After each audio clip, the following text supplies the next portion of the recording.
ओम गुरु ब्रह्मा गुरु विष्णु गुरुदेवो महेश्वरा गुरु साक्षात् परब्रह्म तस्मै श्री गुरुवे नमः। अखंड मंडलाकारं व्याप्य चराचरं तत्पदं दर्शितं देवं तानमामि गुरुदेव। बोल गुरु भगवान की जय। गजाननं भूतगणादिसेवितं कपित्तजम्बूफलचारुभक्षणं उमासुतं शोकविनाशकारिकं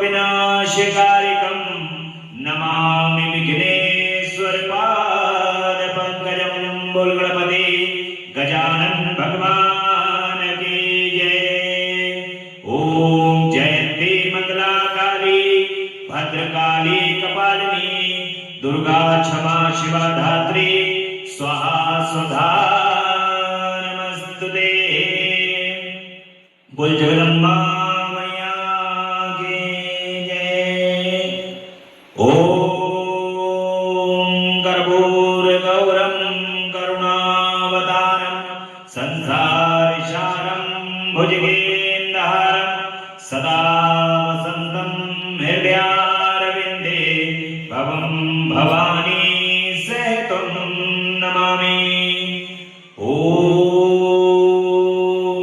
नमः शिवाय। ओम नमः शिवाय। ओम नमः शिवाय। बोले भूत भावन भगवान की जय। महामृत्युंजय भगवान की जय। भगवान श्री गुरुदेव की असीम अनुकंपा से माता पिता के आशीर्वाद आप सभी भक्तों के भाग्य के कारण जगदम्बा परांबा पराशक्ति आद्या शक्ति माता काली के श्री चरण कमल में बैठ करके आपको भगवान की अमृतमयी शिव पुराण की कथा को सुनते हुए आज 17वां दिवस है। जगदम्बा परांबा पराशक्ति और भगवान शिव ने हम पर परम कृपा की है कि जो उनके नाम को स्मरण करने का सौभाग्य कथा के माध्यम से हमें प्राप्त हो रहा है। भगवान शिव अपने तत्व का ज्ञान कराने के लिए जगदम्बा परांबा पराशक्ति को कथाओं के माध्यम से नित्य ज्ञान कराते हैं। जगदम्बा कथा को सुनती हैं और सुनने के बाद परम आनंद लेते हुए इस सृष्टि के अंदर जो आनंद है वो आनंद प्रदान कर देती है। वही आनंद मई जगदम्बा परांबा की कथा को हम सुन रहे हैं पार्वती खंड के माध्यम से। कल आपने देखा कि जगदम्बा हिमालय के यहां पर उत्पन्न होने वाली है, अवतरित होने वाली है और मैना और हिमालय ये दोनों तपस्या करते हैं। पूर्व में भी आपको पता होगा कि ये 3 योगिनियां थी। वो योगिनियां भगवान विष्णु के धाम में वैकुंठ में पहुंचती हैं और वहां पर काफी साधु संत होते हैं, लेकिन उनको देख करके प्रणाम नहीं करते हैं। उन साधुओं ने उन तीनों योगिनियों को श्राप दिया है और वो श्राप भी उनका वरदान बन करके उभरा है। और उन तीनों योगिनियों में माता पार्वती, एक पार्वती माता जगदम्बा की माता होंगी, एक माता सीता की माता होंगी और एक जगदम्बा राधा की माता होंगी। ऐसा वर प्राप्त किया गया। उसी क्रम में अब मैना और हिमालय का विवाह बहुत धूमधाम से होता है। विवाह होने के पश्चात मैना और हिमालय को ये जगदम्बा ने दर्शन प्रदान किए हैं। दिव्य दर्शन प्रदान करके मां ने उनको कहा है कि मैं तुम्हारे यहां पर पुत्री के रूप में उत्पन्न होंगी। मां की और देवताओं को भी ये आभास है ब्रह्मा जी के माध्यम से कि जगदम्बा पराअंबा पराशक्ति हिमालय के यहां जन्म लेंगी और पार्वती के रूप में तपस्या करके ये भगवान शिव को प्राप्त होगी।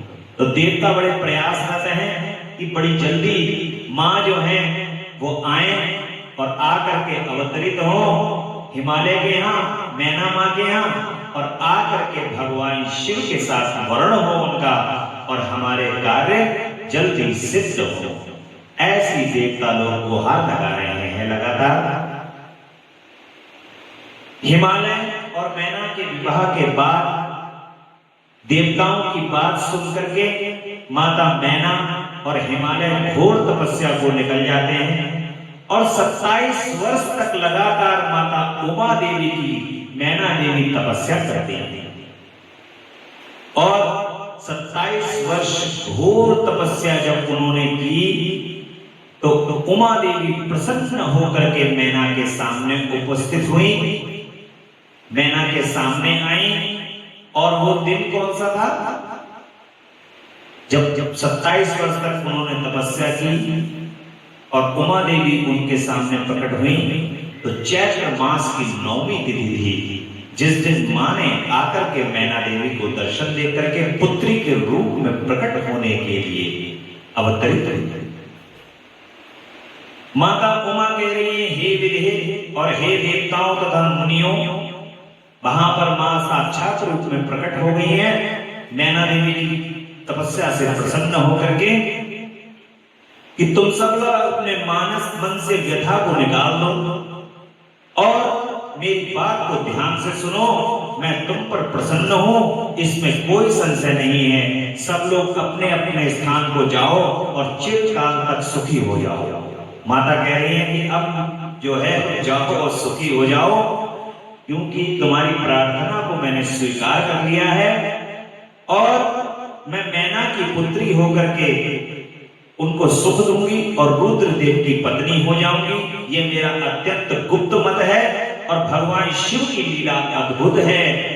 ये ज्ञानियों को मोह में डालने वाली है।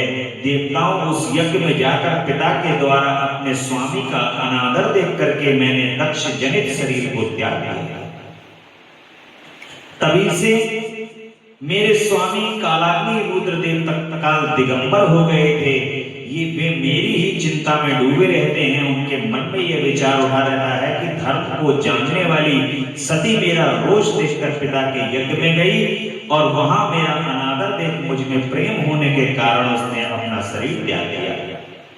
इस प्रकार माता देवताओं को बता रही हैं और मां कहती है कि अब तुम्हारा ये जो समय है, ये समय दुख का समय पूर्ण हुआ और अब मैं आकर के अवतरित होंगी, क्योंकि भगवान शिव पुनः पाणी ग्रहण करेंगे और अतः मैं रुद्रदेव के संतोष के लिए अवतार लूंगी और लौकिक गति का आश्रय लेकर के हिमालय की पत्नी मैना की पुत्री हो जाऊंगी।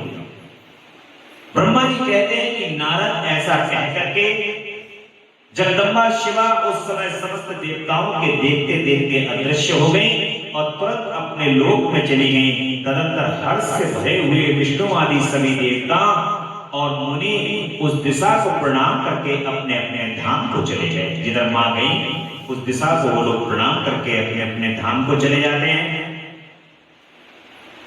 अब मां ने नारद जी ने कहा कि पिताजी, जब देवी दुर्गा अंतर ध्यान हो गई और देवगण अपने अपने धाम को चले गए तब क्या हुआ? ब्रह्मा जी कहते हैं कि पुत्रों में श्रेष्ठ विप्रवर नारद जब विष्णु आदि सभी देव हिमालय और मैना को देवी की आराधना का उपदेश दे चले गए, तब गिरिराज हिमालय और मैना दोनों दंपत्ति बड़ी भारी तपस्या को आरंभ करना प्रारंभ कर देते हैं। जब माता जी के इस प्रकार के वचन को उन्होंने सुना और वे दिन रात शंभु और शिवा का चिंतन करते थे, भक्ति युक्त चित्त से नित्य उनकी सम्यक रीति से आराधना करने लगे। और हिमवान की पत्नी मैना बड़ी प्रसन्नता से शिवा देवी के पूजन करने लगी। भगवान शिव सहित वे उन्हीं के संतोष के लिए सदा ब्राह्मणों को दान देती रहती थी।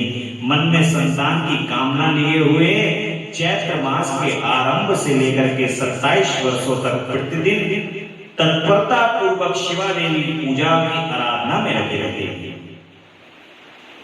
अष्टमी को उपवास करके, नवमी को लड्डू, खीर, पीठी, गंध पुष्प से माता की पूजा करती थी और गंगा के किनारे औषधि प्रस्थ में उमा की मिट्टी की मूर्ति बनाकर के नाना प्रकार की वस्तुएं समर्पित करके उनकी पूजा किया करती थी। मनोदेवी कभी निराहार रहती, कभी व्रत के नियमों का पालन करती, कभी जल पी करके रहती और कभी हवा पी करके ही रह जाती। विशुद्ध तेज से तेज गति हुई दीप्त गति मैना ने प्रेम पूर्वक शिवा के चित्त में लगाए हुए 27 वर्ष व्यतीत कर दिए। 27 वर्ष पूरे होने पर शंकर कामिनी जगदम्बा उमा अत्यंत प्रसन्न हो गई और मैना की उत्तम भक्ति से संतुष्ट हो गए परमेश्वरी उन पर अनुग्रह करने के लिए उनके सामने प्रकट हो गई। मां प्रकट होकर के कहती हैं कि गिरिराज हिमालय की रानी महासाध्वी मैना, मैं तुम्हारी तपस्या से प्रसन्न हूं। तुम्हारे मन में जो अभिलाषा है उसे कहो। तुमने तपस्या और व्रत समाधि के द्वारा सब मैं तुम्हें दे दूंगी। मैना ने प्रत्यक्ष प्रकट हुई माता कालिका देवी को देख करके प्रणाम किया और इस प्रकार कहा कि देवी, इस समय मुझे आपके रूप का प्रत्यक्ष दर्शन हुआ है, अतः मैं आपकी स्तुति करना चाहती हूँ। हे कालिके, इसलिए आप प्रसन्न होइए। नारद मैना के ऐसा कहने पर सर्वमोहिनी माता काली ने मन में अत्यंत प्रसन्न हो अपनी दोनों बाहों से खींच करके मैना को अपने हृदय से लगाया। जगदम्बा जब प्रसन्न होती हैं तो क्या करती हैं? अपने हृदय से लगाया। और माता प्रसन्न हो गई और इससे उन्हें तत्काल महाज्ञान की प्राप्ति हो गई। फिर तो मैना देवी प्रिय वचनों द्वारा भक्ति भाव से अपने सामने खड़ी हुई माता कालिका की स्तुति करने लगी। और मैना कहती है कि महामाया जगत को धारण करने वाली चंडिका, लोक धारणी, संपूर्ण मनोवांछित पदार्थों को देने वाली, हे जगदम्बा, आपके श्री चरण कमल में बारंबार कोटि कोटि प्रणाम। जो नित्य आनंद प्रदान करने वाली माया, योग निद्रा, जगत जननी, सुंदर कमलों की माला से अलंकृत है, उन नित्य सिद्धा उमा देवी को मैं नमस्कार करती हूँ। और सबकी मातामही, नित्य आनंदमयी, भक्तों के शोक का नाश करने वाली, कल्प पर्यंत नारियों एवं प्राणियों की बुद्धि रूपणी उन देवी को मैं प्रणाम करती हूँ। आप यज्ञों के अज्ञानमय बंधन के नाश की हेतुभूता महाब्रह्म विद्या है। फिर मुझ जैसी नारियां आपके प्रभाव का क्या वर्णन कर सकती हैं? स्वयं ब्रह्मा विष्णु महेश भी आपकी व्याख्या करने में अक्षम है जगदम्बा। और नहीं मानते विष्णु ब्रह्मा वशिष्ठ को, नहीं अग्नि और सूर्य इंद्रादिकों को, तुम्हारा ही केवल ये जन मानता हूं। करें लोग निंदा भली भांति मेरी, तजे लोग परिवार और बंधु दाता, चाहे दूत यमराज डारे नरक में, तुम्ही एक बोध्या पर ब्रह्म रूपा। हे जगदम्बा, हम किसी को नहीं जानते, किसी तत्व को नहीं जानते केवल आपको जानते हैं। आप ही के स्वरूप को, जो ब्रह्मा विष्णु महेश भी आपके स्वरूप को वर्णित करने में अक्षम हैं, हे जगत जननी, आपके श्री चरण कमल में बस कोटि कोटि प्रणाम करते हुए आपसे बस यही प्रार्थना है, मां हम पर कृपा करो, हम पर कृपा करो जगत जननी। आप ही जगत की योनि और आधार शक्ति हैं, आप ही प्रकृति तत्व से नित्या हैं, प्रकृति कही गई है, ब्रह्म के स्वरूप को बस में किया जा सकता है। हे नित्या विद्या आप ही हैं, आज मुझ पर प्रसन्न होइए जगदम्बा। हे जगदम्बा, अग्नि के भीतर व्याघ्र उग्र दाही की आप शक्ति हैं। हे जगत जननी, सूर्य चंद्र आप ही के तेज से व्याप्त हैं, आप प्रसन्न होइए मां। ब्रह्मा जी कहते हैं कि नारद नैना के इस प्रकार स्तुति करने पर माता प्रसन्न हो गई और कहा कि तुम अपना मनोवांछित वर मांगो। हिमाचल प्रिय, मुझे प्राणों के समान तुम प्यारी हो गई हो।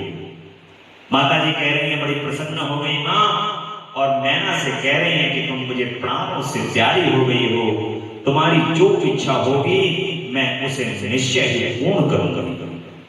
माता की ये बात सुन करके मधुर वचन से हिमगिरी कामिनी मैना बड़ी संतुष्ट हुई और कहती हैं कि मां आपकी जय हो, उत्कृष्ट वर पाने योग्य हूं तो फिर आपसे श्रेष्ठ वर मांगती हूं। हे जगत जननी, पहले तो मुझे 100 पुत्र की उत्पत्ति हुई। 100 पुत्र मांगे मैना ने और कहा कि हे जगदम्बा, उनकी बड़ी आयु हो, वे बल पराक्रम से युक्त हो, रिद्धि सिद्धि से संपन्न हो। उन पुत्रों के पश्चात मेरे एक पुत्री हो जो स्वरूप गुणों से सुशोभित होने वाली, दोनों कुलों को आनंद देने वाली, और जगदम्बिके देवताओं का कार्य सिद्ध करने के लिए आप ही मेरी पुत्री के रूप में आ जाइए। अब माता जी को ही मांग लिया पुत्री के रूप में, तदनुसार आप आकर के मां लीला कीजिए। ब्रह्मा जी कह रहे हैं कि नारद नैना की बात सुनकर के प्रसन्न हृदया देवी उमा ने उनके मनोरथों को पूर्ण करने के लिए मुस्कुरा करके कहा कि तुम्हें 100 बलवान पुत्र होंगे, उसमें भी एक सबसे अधिक बलवान और प्रधान होगा, जो सबसे पहले उत्पन्न होगा। तुम्हारी भक्ति से संतुष्ट हो मैं स्वयं तुम्हारे यहाँ पुत्री के रूप में अवतीर्ण होंगी और समस्त देवताओं से सेवित हो उनका कार्य सिद्ध कर जाऊंगी। माता जी कह रही है कि तुम्हारे यहाँ पुत्री के रूप में प्रकट होकर के समस्त कार्य सिद्ध करूंगी। ऐसा कह करके जगदात्री परमेश्वरी कालिका मां शिवा मेनका के देखते देखते ही अदृश्य हो गई था। महेश्वरी से अभीष्ट वरदान पाकर के बड़ा प्रसन्न चित्त होकर के कालाक्रम में मेना के गर्भ में और उनके प्रतिदिन समयानुसार उस उत्तम पुत्र उनको प्राप्त हुए। एक पुत्र का नाम उनके मैनाक था, जो बड़े बलवान हुए। उसने समुद्र के साथ उत्पन्न मैत्री बांधी। उस अत्यंत पर्वतनाक वधुओं के उपभोग का स्थल बना हुआ है, उसके लिए समस्त अंग श्रेष्ठ है। हिमालय के 100 पुत्रों में से सबसे श्रेष्ठ और महान बल पराक्रम से संपन्न है। अपने या अपने बाद प्रकट हुए समस्त पर्वतों में एकमात्र मैनाक ही पर्वतराज के पद पर प्रतिष्ठित है। और माता के यहाँ पर ब्रह्मा जी कहते हैं कि तदंतर मैना और हिमालय आदर पूर्वक देव कार्य की सिद्धि के लिए कन्या प्राप्ति हेतु वहां जगत जननी भगवती उमा का चिंतन करने लगे कि कब मां आए। ऐसा चिंतन लगातार कर रहे हैं और संपूर्ण अभिष्ट वस्तुओं को देने वाली वे महेश्वरी उमा पूर्ण अंश से गिरिराज हेमान के चित्त में प्रविष्ट हो गई और इससे उनके शरीर में अपूर्व सुंदर प्रभा उतर आई। वे आनंद मग्न हो अत्यंत प्रकाशित होने लगे। उस अद्भुत तेजो राशि से संपन्न महामना हिमालय अग्नि के समान अघर्ष्य हो गए और तत्पश्चात सुंदर कल्याणकारी समय में गिरिराज हिमालय ने अपनी प्रिया मैना के उदर में शिवा के उस पर पूर्ण अंश का आधान। अब मां अवतरित होने वाली हैं। 9 वर्ष पूर्ण होने के बाद गर्भावस्था में शिशु की गति होती है, उसी को धारण किया और मां ने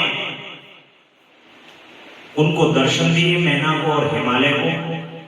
10वें महीने में 10वें माह में मां जगदम्बा ने मैना के गर्भ में आकर के अवतरित हुई, दर्शन दिए और आकर के लेटी हुई कन्या के रूप में बराबर से उनको अवतरित हो। इस प्रकार से मां मैना के गर्भ में आई और वहां से आकर के उन्होंने अपने अवतार धारण किया। बोल जगदम्बा मैया की जय।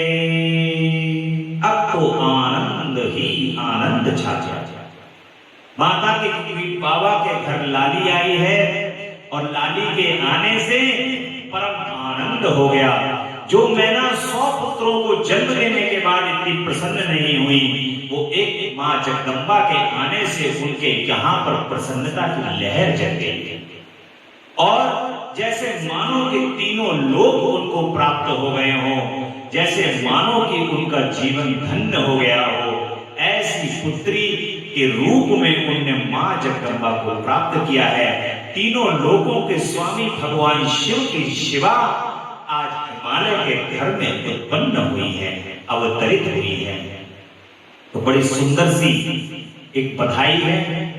वो बधाई क्योंकि मां जो हैं उनकी एक बधाई बड़े प्रेम से बड़े आनंद पूर्वक हम लोग गाएंगे। जो मेरे पिताजी के द्वारा ये लिखी हुई बधाई है, परम आनंदमयी। इस बधाई को मां जगदम्बा के जन्म जो मैना के यहाँ पर हुआ है, उसको हम लोग भी उसी प्रसन्नता को अपने हृदय में धारण करते हुए कि जैसे मां ने उनको प्रसन्नता प्रदान की है, वही प्रसन्नता हम सबके हृदय में भी जागृत हो। इसी लिए मां का बड़े प्रेम से और बड़े आनंद से मां को याद करेंगे।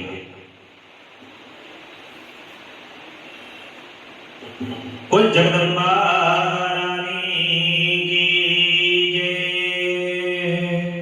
अम्बा मैया की जय।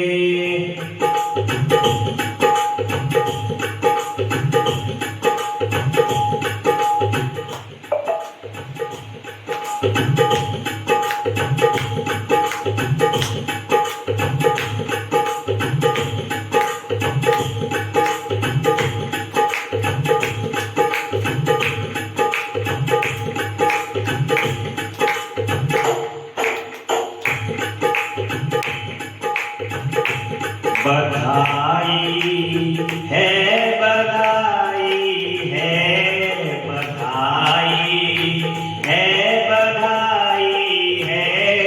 माता रानी के द्वार पर बधाई है, बधाई है, बधाई है, बधाई है। मैया के द्वार पर बधाई है, बधाई है। मैया के द्वार पर बधाई है। तेरे द्वारे बधाई मां, तेरे द्वारे बधाई मां। देखो लक्ष्मी मले आई, तेरे द्वारे पर बधाई मां। देखो लक्ष्मी मां ले आई, बधाई है, बधाई है, बधाई, बधाई है। मैया के द्वार पर बधाई है, मैया के द्वार पर बधाई है, बधाई है, बधाई है। माता लड्डुआ लाई पेड़ा लाई, लड्डू लाई पेड़ा लाई और लाई मलाई है।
भोले बाबा बधाई देकर बधाई नंदी पर आए हैं। भोले बाबा बधाई देकर नंदी पर आए हैं। बधाई है बधाई है बधाई है बधाई है मैया के द्वार पर बधाई है। बधाई है बधाई है मैया के द्वार पर बधाई है। हम सभी भक्त आए हैं हम सभी भक्त आए हैं। बधाई ले लो महामाई हम सभी अभक्त आए हैं। हम सभी भक्त आए हैं। ले लो सब ले लो बधाई महामाई। बधाई है बधाई है मैया के द्वार पर बधाई है। बधाई है बधाई है मैया के द्वार पर बधाई है। बोल जगदम्बा रानी की जय। इस प्रकार से सभी भक्त माता के द्वार पर बधाइयां प्रस्तुत कर रहे हैं। सभी देवी देवता प्रसन्न हैं। भगवान विष्णु ब्रह्मा जी भगवान शिव स्वयं प्रसन्न है, क्योंकि तीनों लोकों की स्वामिनी जगत का कल्याण करने के लिए मैना के यहाँ पर अवतरित हो गई। मां की कृपा के बगैर, जगदम्बा की कृपा के बगैर किसी का कोई कार्य सिद्ध नहीं हो सकता, क्योंकि वो सिद्धिदात्री है, सिद्धि को प्रदान करने वाली है।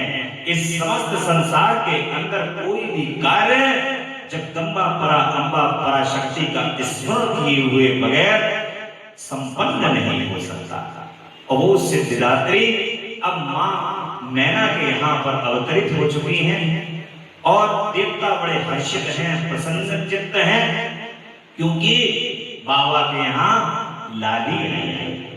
गाओ हिलमिल सभी बधाई, बाबा के घर लाली आई है। बड़ा उत्सव हो रहा है, परम आनंद हो रहा है।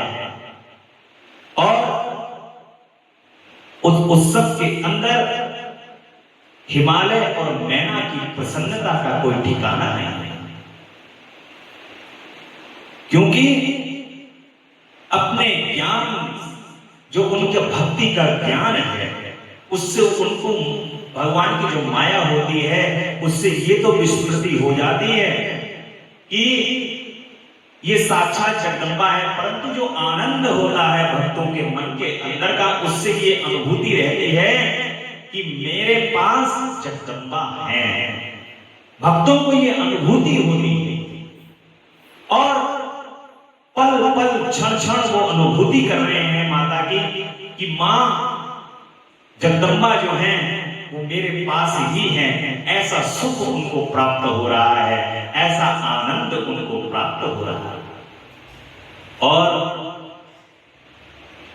माता कह रही है मैना से कि तुमने पहले तत्परता पूर्वक मेरी बड़ी सेवा की थी, उस समय तुम्हारी भक्ति से प्रसन्न होकर वर देने के लिए तुम्हारे मैं निकट आई हूं। ये उसी वरदान का फलस्वरूप है जो तुमने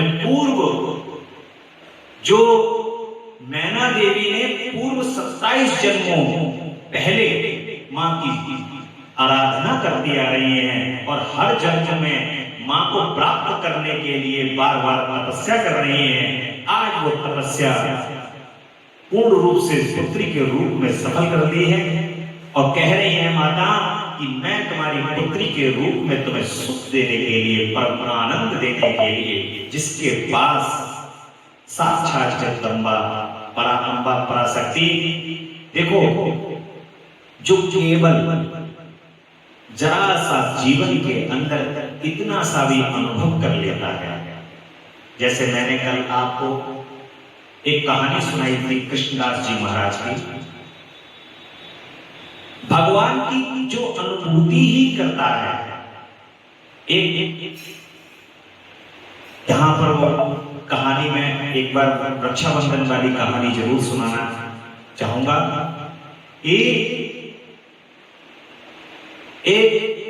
इसी प्रकार से एक पति पत्नी है, दोनों ही मथुरा के पास जो है वो एक गांव में रहते हैं, 13-14 किलोमीटर दूर वो गांव है।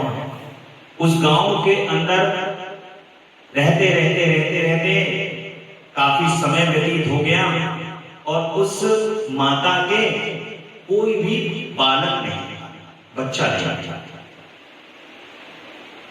उनके पति जो थे वो बड़े बिहारी जी के अंदर आस्था रखने वाले थे। वो माता को किसी ने बताया गांव के पास कि तुम भी बिहारी जी के दर्शन करो जाके और बिहारी जी से ही मांगो तो शायद तुम्हें तुम्हारी मनोकामनाओं को पूर्ण कर दे।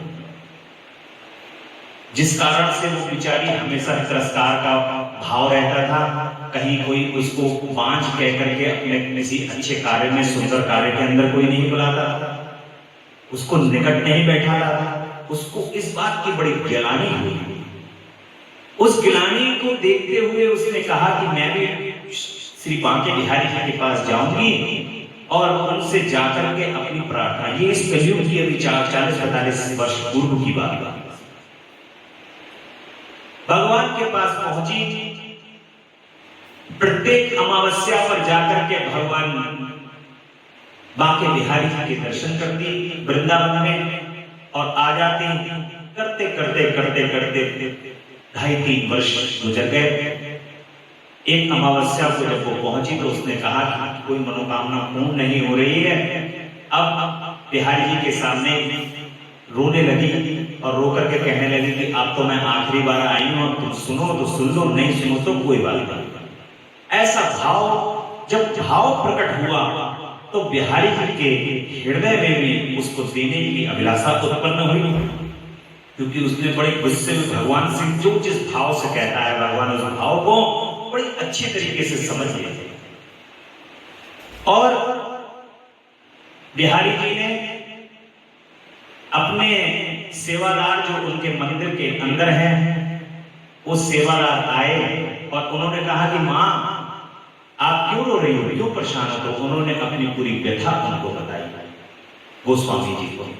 तो गोस्वामी जी ने कहा कि चलो कोई बात नहीं, इधर मुंह करके खड़ी हो जाओ और बिहारी जी को अपनी सब व्यथा बता दो और मैं प्रार्थना कर रहा हूं बिहारी जी से कि तुम्हारी सब मनोकामनाएं पूर्ण हो।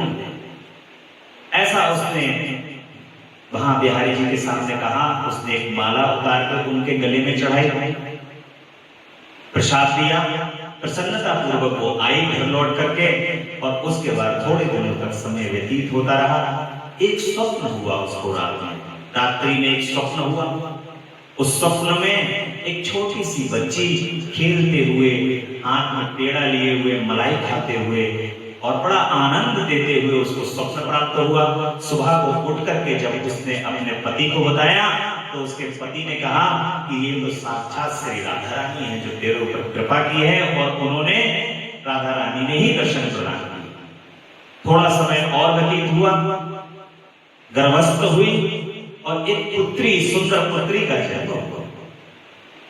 बहुत अधिक पैसा न होने के कारण, जैसा लालन पालन चूंकि माँ बाप जो होते हैं, चाहे उन पे पैसा हो या नहीं हो, अपने बच्चों की परवरिश को बहुत अच्छे तरीके से करते हैं। जैसा उन पे होता है उस हिसाब से अपने से ज्यादा देने की कोशिश करते हैं।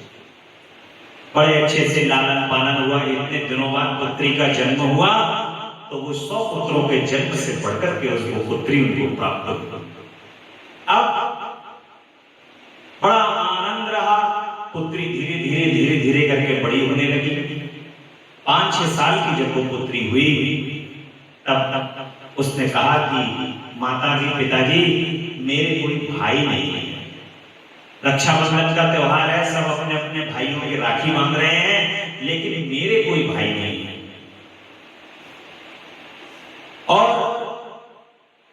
तब उसके माता पिता ने बड़े आनंद से कहा कि तुम्हारा भाई तो 14-15 किलोमीटर दूर है, तुम्हें चलेंगे तुम्हारी राखी बंधवाने। बच्चों की हट होती है ना, तो उसको करवाने के लिए उसके माता पिता प्रत्येक रक्षाबंधन पर बांके बिहारी जी की राखी बांधने के लिए बिहारी जी के मंदिर से ले जाया करते थे, वहां राखी दे दिया करती थी और संतुष्ट हो जाती थी। उसके हृदय में एक बात बैठ गई कि ये मेरे भाई बिहारी भाई का रिश्ता जुड़ गया। और श्री बिहारी जी के हृदय में भी उसको बहन के रूप में उसको स्वीकार कर लिया गया, क्योंकि बड़े भाव से वो जाती थी। धीरे धीरे समय व्यतीत हुआ, उसका विवाह मेरठ में हुआ और मेरठ में जिस परिवार के अंदर उसका विवाह हुआ वो बड़ा लालची परिवार था। 10,000 रुपए उन्होंने दहेज की मांग की। उस समय पर बहुत ही गरीब परिवार था, लेकिन उन माँ बापों ने व्यवस्था करके उस समय 10,000 रुपए उनको दिए। परंतु पहला ही वर्ष था विवाह का। अब वो कन्या अपने ससुराल में है, रक्षाबंधन का पर्व आया है और रक्षाबंधन के पर्व पर वो सोच रही है कि मैं तो बिहारी जी को राखी बांधने जाती हूँ। और अपने घर पर भी उसने बोला अपने पति को कि बिहारी जी को राखी बांधनी है। तो उसने कहा कि फालतू की बातें मत करो, 100 रुपए का खर्चा होगा वहां यहाँ से वहां जाने पर।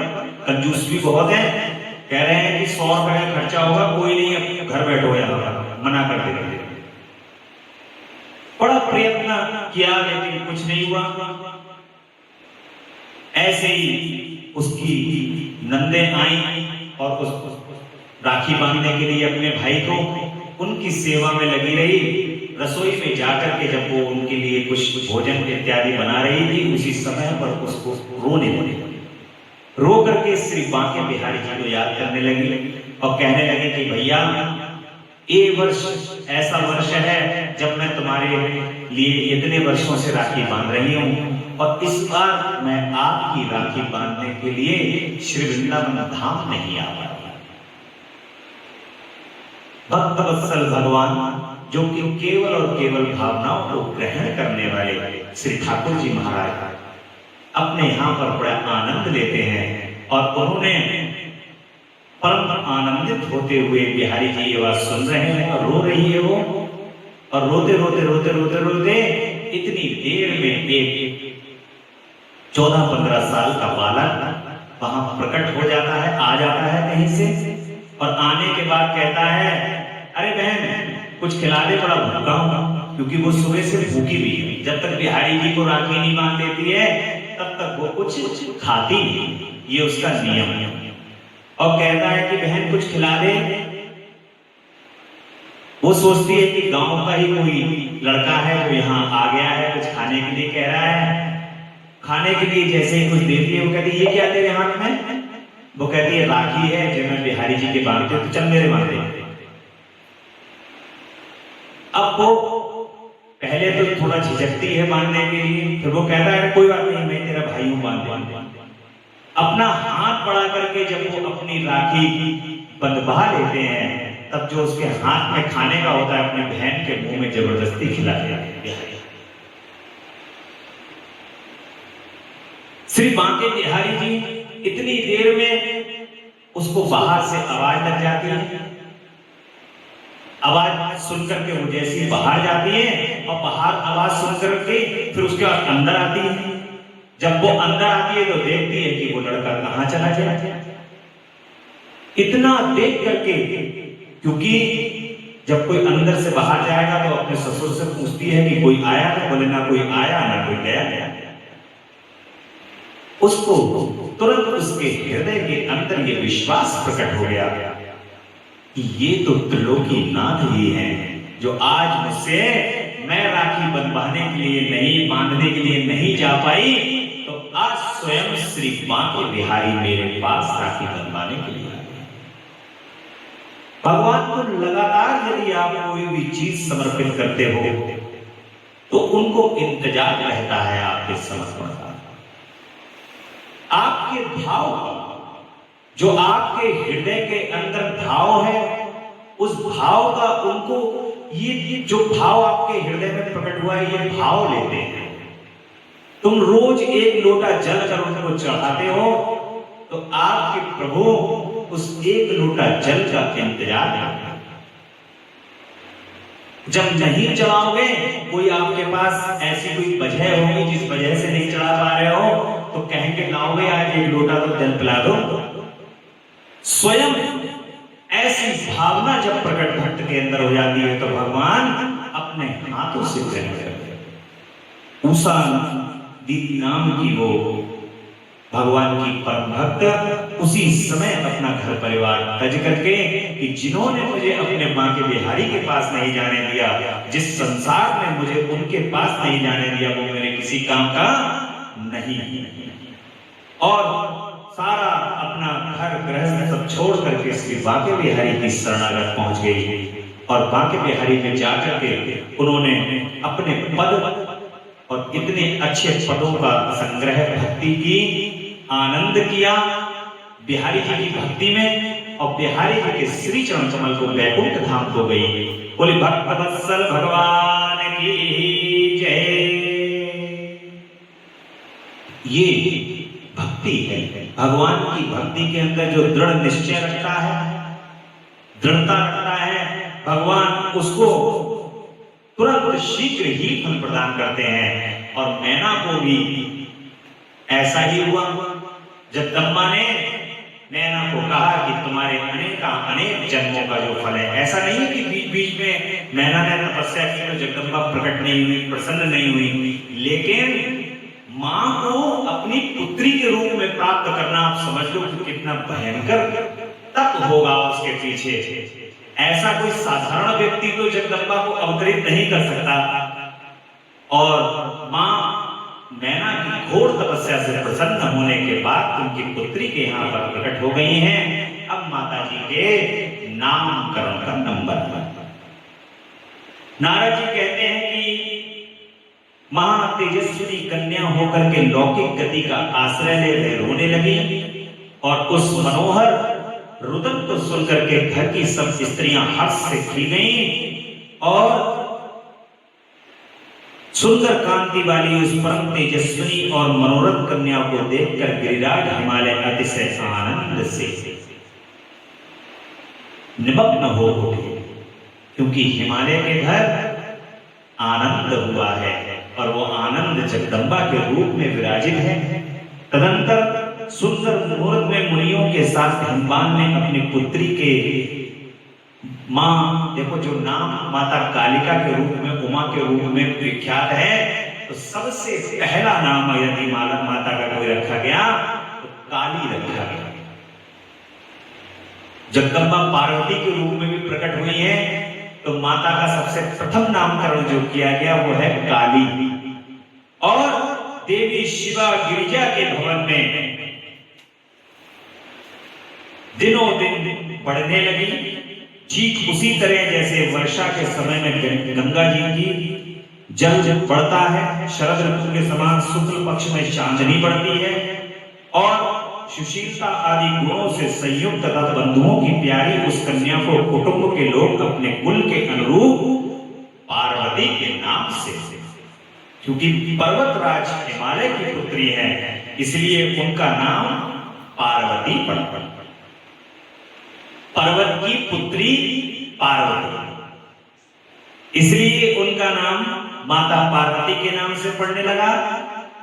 माता ने कालिका को उमा कहकर तप करने से रोका था मुने, इसलिए वह सुंदर मुख वाली गिरिजा नंदिनी आगे चलकर उमा के नाम से भी विख्यात हुई। एक माता का नाम उमा पता है क्यों पड़ा? जब मां घोर तपस्या कर रही हैं भगवान शिव को प्राप्त करने के लिए, तब उस समय पर केवल बेलपत्री के सूखे हुए पत्ते खाकर के उस समय तपस्या कर रही है, और मां के शरीर के ऊपर मांस है ही नहीं, केवल अस्थियां दिखाई दे रही हैं, चमड़ा लगा हुआ है और अस्थियां। इतनी घोर तपस्या की भगवान शिव के लिए। तब माँ मैना जो है वो माता को जब देखती हैं तब अपने मुंह से कहती हैं ओ माँ। मुंह से क्या निकलता है? ओ माँ। तो जगदम्बा का एक नाम उस समय पर पड़ जाता है उमा। और तब माता को पूर्व जन्म की सारी विद्याएं उन्हें उसी तरह प्राप्त हो गई जैसे अब माँ को कौन सिखा सकता है। जैसे पूर्व में माता सती का जब जन्म हुआ तो बता रहा हूं,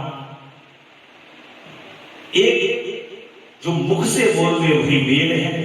माँ ने जो बोल दिया वही वेद है। माँ ने जो बोल दिया वही मंत्र है। जब माँ इस ब्रह्मांड के अंदर हूम करती है तो ये हूम नाम का जो शब्द है वो जब ओम क्लीम ह्रीम ये माँ के ही शब्द हैं जो ये संसार के अंदर मंत्र बन गए हैं, जो सिद्ध मंत्र हैं जिनके द्वारा जगदम्बा की प्राप्ति होती है। तो माँ जो बोल रही है इस ब्रह्मांड के अंदर उन्हीं बोले हुए मंत्रों से, उन्हीं बोले हुए शब्दों से मंत्र बन जाते हैं, उन्हीं बोले हुए शब्दों से वेद बन जाते हैं, उन्हीं बोले हुए शब्दों से पुराणों की संरचना, उपनिषदों की संरचना हो जाती है। तो उनको कौन सिखा सकता है? इसलिए वो स्वयं ही अपने आप सब वेद पुराणों की ज्ञाता हो गई हैं। और एक समय की बात है, भगवान शिव की प्रेरणा से प्रसन्नता पूर्वक हिमाचल के घर मुनि पहुंचे हैं, नारद मुनि। तुम शिव तत्व के ज्ञाता, उनकी लीला के जानकारों में श्रेष्ठ हो। नारद गिरिराज हिमालय ने उन्हें घर पर आया देख करके प्रणाम किया। नारद जी पहुंच गए क्योंकि नारद जी जो हैं वो लोक कल्याण के देवता हैं और सूचनाओं का आदान प्रदान जितना भी है वो सब नारद जी के हाथ में है। और वो सूचनाएं नारद जी पहुंचाते हैं। अब चूंकि जगदम्बा हिमालय के यहाँ पर दिनों दिन बड़ी हो रही है तो एक चिंता और सता रही है कि भगवान शिव को किस प्रकार से ये प्राप्त करेंगे। ऐसा दिन, क्योंकि एक एक दिन देवताओं को भारी पड़ता है। असुर जो है उनका धीरे धीरे धीरे धीरे धीरे करके प्रकोप इतना बढ़ रहा है कि ये तीनों लोग उसको सहन नहीं कर पा रहे। अब एक दिन भी खींचना बड़ा मुश्किल हो रहा है। देवता बड़ी चिंता में पड़े हुए हैं और कैसे ही जगदम्बा भगवान शिव का वर्ण कर लें और हमारा कार्य सिद्ध हो जाए। ब्रह्मा पुत्रों में श्रेष्ठ ज्ञानवान प्रभु आप सर्वज्ञ हैं, कृपा पूर्वक दूसरों के उपकार में आप लगे रहते हैं। ये हिमालय कह रहे हैं नारद जी से। जब नारद जी हिमालय के यहाँ आ गए हैं और अपनी पुत्री की जन्म कुंडली जो है वो उन्होंने नारद जी को दिखा था। ये मेरी बेटी है और सौभाग्यवती मेरी बेटी किसकी पत्नी बनेगी, सौभाग्यवती पत्नी बनेगी, ऐसा पूछ रहे हैं। पिता को चिंता होती है अपने पुत्री की विवाह की। ब्रह्मा जी कहते हैं कि नारद जी कहते हैं कि तुम बातचीत में कुशल और कौतुकी तो हो ही। ब्रह्मा जी नारद जी से कह रहे हैं, कथा सुना रहे हैं तो कह रहे हैं कि तुम्हारी बात ऐसी होती है कि कोई ये नहीं कह सकता कि ये बात गलत है। देखो इसका एक प्रमाण है, भगवान श्री कृष्ण का अवतार होने वाला है द्वापर युग में और देवकी के 8वें गर्भ से कंस का विनाश होना है। आकाशवाणी हुई है तो कंस ने सोचा, कंस इसकी चचेरी बहन है ये देवकी, अपनी कोई बहन नहीं है परंतु बड़ा प्रेम करता है, अपनी देवकी बहन से बहुत प्रेम करता है। तो लेकिन आकाशवाणी हुई और आकाशवाणी में जब उसका काल सामने उसको दिखाई दिया तो उसने कहा कि अब इसको तो कारागार में डाल दो। तो वसुदेव और देवकी दोनों को कारागार में डाल देता है। तो उसके मन में एक दया भाव आया, उसने कहा कि देवकी का 8वां गर्भ जो है वही तो मेरे लिए नुकसानदायक है जैसा आकाशवाणी हुई। बाकी 7 बच्चों ने तो मेरा कुछ नहीं बिगाड़ा है। 7 बच्चे जो होंगे उन्हें सुरक्षित कर दूंगा, 8वां जो गर्भ होगा वो देवकी से कह दूंगा कि मुझे दे देना।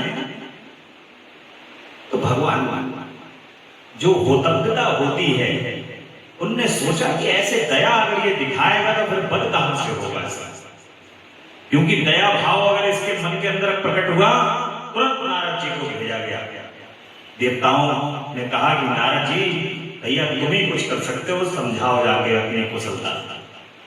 तो नारद जी पहुंचे। नारद जी ने कहा कि भगवान, क्योंकि राक्षसों से अगर भगवान कह दो बड़े प्रसन्न हो जाते हैं, तो उन्होंने कहा कि देवर्षि नारद किस प्रकार आपका यहाँ पर आना हुआ है। तो उन्होंने कहा कि प्रभु मुझे तो बस आपकी दिन रात चिंता सता रही है, मैं बस इसीलिए आपको कुछ बताने के लिए आया। कहा कि क्या ऐसा है।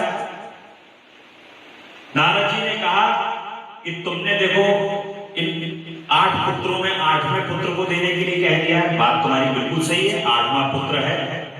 लेकिन अब तुम मुझे एक बात बताओ, एक कमल का पुष्प, वहां पर अष्टदल कमल का पुष्प था। अष्टदल कमल के पुष्प को उन्होंने उठाया और पत्ती गिनी, बोले यहां से गिनो 1 2 3 4 5 6 7 8, बोले हाँ 8। बोले यहां से गिनो, बोले 1 2 3 4 5 6, बोले यहां से भी 8। बोले भगवान विष्णु बहुत जल्दी छल कर देते हैं, कौन से नंबर को 8वां गिन लेंगे ये तुम्हें पता नहीं है कभी। मान लो उन्होंने कह दिया कि यही 8वां है, तब तुम क्या करोगे। इस अष्टदल कमल के अंदर तुम्हें समझ में आ रहा है कौन सा 8वां है। यहां से गिनोगे तो भी 8, यहां से गिनोगे तो भी 8, यहां से गिनोगे तो भी 8। बोला हाँ भाई बात तो बिल्कुल सही है, हर स्थिति में 8 है। अब मैं किसी को नहीं छोड़ूंगा। और उसने कहा कि इन्हें घोर कारागार में डाल दो, जो जन्म हो और 7 दरवाजों के अंदर इन्हें कर दो बंद, जो जन्म हो उसी समय मुझे सूचित किया जाए जैसे ही जन्म हो। तब वो क्रूरता को प्राप्त होते हुए भगवान के हाथों से उसका वध हुआ है। तो नारद जी समझाने में बड़े कुशल हैं, बड़ी कुशलता पूर्वक समझा देते हैं। वही ब्रह्मा जी कह रहे हैं कि नारद तुम में समझाने की कुशलता वह है। और दृष्टि विशेष रूप से दृष्टिपात करके हिमालय इस प्रकार कह रहे हैं, हिमालय से कह रहे हैं। हिमालय नारद जी के बराबर में बैठे हुए हैं और दृष्टिपात कर रहे हैं, आंख में आंसू भर करके नारद जी से कह रहे हैं कि नारद जी बताइए। तो नारद जी कहते हैं कि शैलराज और मैना, आपकी ये पुत्री चंद्रमा की आदि कला के समान बढ़ी है, समस्त शुभ लक्षण इसके अंगों की शोभा बढ़ा रहे हैं। ये अपने पति के लिए अत्यंत सुखदायिनी होगी और माता पिता की कीर्ति बढ़ाएगी और संसार की समस्त नारियों में ये परम साध्वी और स्वजनों के सदा महान आनंद को देने वाली गिरिराज सब उत्तम लक्षण ही विद्यमान है, केवल एक रेखा विलक्षण है, उसका यथार्थ फल सुनो। इसे ऐसा पति प्राप्त होगा जो योगी होगा, वस्त्र ना धारण करने वाला, निर्गुण निष्काम होगा, उसके ना माँ बाप होंगे, उसे मान सम्मान का भी कोई ख्याल नहीं है और वह सदा अमंगल वेश को धारण करने वाला, ऐसा नारद जी कह देते हैं। कि भगवान शिव की जो व्याख्या है वो व्याख्या नारद जी ने जो है वो हिमाचल के सामने, हिमालय के सामने प्रस्तुत कर दी। ब्रह्मा जी कहते हैं तुम्हारी इस बात को सुनकर के सत्य मान करके मैना और हिमाचल दोनों पति पत्नी बहुत दुखी होने लगे, परंतु जगदम्बा शिवा तुम्हारे ऐसे वचन को सुनकर लक्षणों के द्वारा भावी पति शिव को मानकर मन ही मन बहुत हर्षित हो रही है। माता जी को तो पता ही है कि भगवान शिव का ये वेश बता रहे हैं नारद जी, इसके अलावा अन्यत्र अन्य किसी का और कोई ये वेश नहीं है। तो नारद जी बिल्कुल सही कुंडली देख रहे हैं और बिल्कुल सही बता रहे हैं। ऐसा जान करके माता जी बड़ा हर्षित हो रही हैं और नारद की बात कभी झूठ नहीं हो सकती ये सोच करके मां कह रही हैं कि भगवान शिव के युगल चरणों में हृदय से प्रणाम कर रही हैं और चरण कमल जो भगवान के हैं उन्हें स्नेह के साथ देख रही हैं वहीं बैठे बैठे माता जी। और नारद उस समय मन ही मन दुखी हो हिमवान तुमसे कह रहे हैं कि मुनि उस रेखा का फल सुनकर के तो मुझे बड़ा दुख हो रहा है, क्योंकि जब कोई पिता ये सुनता है कि ऐसा ऐसा होगा, कुंडली के अंदर देखा कोई कह दे कि इस प्रकार का घर प्राप्त होगा आपकी कन्या को, तो बड़ा उसको तो लगता है कि महलों में जाए, बड़ा सुख प्राप्त हो, हर पिता की कामना होती है। ऐसा ही जो हिमालय के मन में भी है, लेकिन ऐसा ना देख करके बड़ा दुखी हो रहे हैं वो और कह रहे हैं तुम महान कौतुक करने वाले हो, वार्ता विशारद हो, हिमवान की बात सुन करके अपने मंगलकारी वचनों द्वारा उनका हर्ष बढ़ाते हुए तुमने इस प्रकार कह रहे हो। नारद जी अब कह रहे हैं कि तुम स्नेह पूर्वक सुनो मेरी बात, सच्ची है ये झूठ नहीं है, हाथ की रेखा ब्रह्मा जी की लिपि है, निश्चय ही मिथ्या नहीं हो सकती। अतः शैल प्रवर इस कन्या को वैसा ही पति मिलेगा, इसमें कोई संशय नहीं है, परंतु इस रेखा के कुफल से बचने के लिए एक उपाय भी है, उसे प्रेम पूर्वक सुनो। अब नारद जी कह रहे हैं कि कोई एक उपाय है, उस उपाय को भी सुनो, उसे करने से तुम्हें सुख मिलेगा। मैंने जैसे वर का निरूपण किया है वैसे ही भगवान शंकर हैं, वे सर्व समर्थ हैं और लीला के लिए अनेक रूप धारण करते हैं, उनमें समस्त लक्षण सद्गुणों के समान हो जाएंगे। समर्थ पुरुष में कोई दोष भी हो तो वह उसे दुख नहीं देते हैं, असमर्थ के लिए वह सुखदायक है। कह रहे हैं कि अगर ऐसा वर तुम्हें प्राप्त हो भी तो भगवान शिव कृपा को करने वाले तुम भगवान शिव की आराधना करो, भगवान शिव को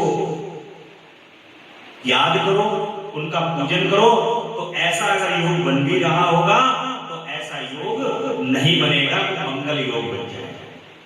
अब नारद जी उपाय बता रहे हैं, क्योंकि अगर वो ऐसा उपाय ना बनाए तो वो अपनी पुत्री को भगवान शिव के पूजन के लिए उद्धत ना करें। माता जी को तपस्या करनी है भगवान शिव को प्राप्त करने के लिए। इस विषय में सूर्य, अग्नि और गंगा का दृष्टांत सामने रखा, इसलिए तुमने विवेक पूर्वक अपनी कन्या शिवा को भगवान शिव के हाथ में सौंप दो।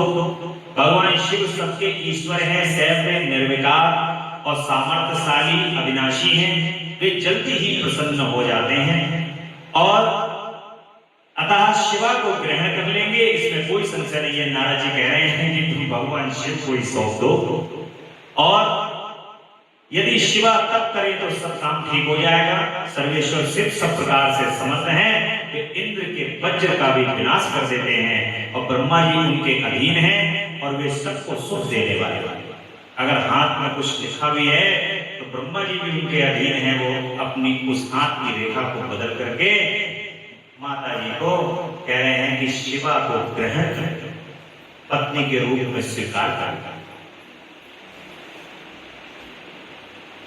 अब यह तपस्या भगवान शिव के मन को अपने वश में कर लेगी और वे भगवान शिव भी इनके सिवा किसी दूसरी स्त्री से विवाह नहीं करेंगे। इन दोनों का प्रेम एक दूसरे के अनुरूप है और वैसा उच्च कोटि का प्रेम ना तो किसी का हुआ है, ना इस समय है और ना कभी आगे होगा। अब सुनो, प्रेम प्रायः प्रेम की जो परिभाषा है इस संसार के अंदर, वो प्रेम की जो परिभाषा है वो वासना से युक्त है। यदि कोई माता पिता का जो प्रेम है वो निस्वार्थ है, परंतु फिर भी माता पिता को अपने पुत्र पुत्रियों से एक आशा रहती है कि ये बड़े होंगे तो हमारा देखभाल करेंगे या कुल वंश चलेगा, एक मोह है। भाई का बहन से प्रेम है कि ये मेरी रक्षा करेगा और पिता का कर्तव्य है पुत्र जो उनसे प्रेम कर रहे हैं उनसे ये है कि ये मेरे पिता हैं, ये मेरी रक्षा करते हैं, देखभाल करते हैं, लालन पालन किया है। पति पत्नी का जो प्रेम है वो अन्य संसार के अंदर अपने जीवन को व्यतीत करने के लिए, काम के पूर्ण करने के लिए, काम वासनाओं को पूर्ण करने के लिए, अन्यत्र अन्य संसार के जो नियम है उसको पूर्ण करने के लिए ये प्रेम। परंतु भगवान शिव का और जो माता पार्वती का प्रेम है, कामदेव और भगवान शिव और माता पार्वती के ऊपर तो इनका कोई प्रभाव है ही नहीं। ये तो काम से रहित है। और मां की जो तपस्या है भगवान शिव के प्राप्त करने के लिए, और भगवान शिव का जो माता के प्रति अगाध प्रेम है, वो प्रेम ही सिर्फ और सिर्फ वासना से रहित है। वही प्रेम है जिसके अंदर कोई वासना नहीं। इसलिए वहां पर काम का कोई कार्य नहीं है। ऐसा नहीं है कि मां को भगवान शिव या मां भगवान शिव को प्राप्त करने के लिए कोई कार्य हो, कोई काम बुद्धि कार्य कर रही हो। माता तो भगवान शिव को प्रेम और प्रीति का प्रेम है। इसलिए ये प्रेम में कह रहे हैं ना तो ये कभी हुआ है, ना हो रहा है, और ना कभी होगा। ऐसा माता का और भगवान शिव का प्रेम है। आज श्री भगवान शिव की और माता पार्वती के हरियाली तीज है। हरियाली तीज पर भगवान शिव और माता पार्वती के मिलन का दिन है। भगवान शिव और माता पार्वती आज के दिन मिले हैं। जब मिले हैं तब वो आज का दिन हरियाली तीज के नाम से जाना जाता है। और संपूर्ण संसार में बड़े आनंद के साथ स्त्रियां अपने पति के प्रेम को प्राप्त करने के लिए, और जो कन्याएं होती हैं वो उत्तम वर को प्राप्त करने के लिए आज के दिन पूजा अर्चना भगवान शिव और माता गौरी की करती हैं, ताकि उनके जीवन में भी सुख समृद्धि प्राप्त हो। और गिरिश्रेष्ठ इन्हें देवताओं के कार्य करने, उनके जो काम नष्ट प्राय हो गए हैं उन सबका द्वारा पुनः वो जीवन उद्धार होगा।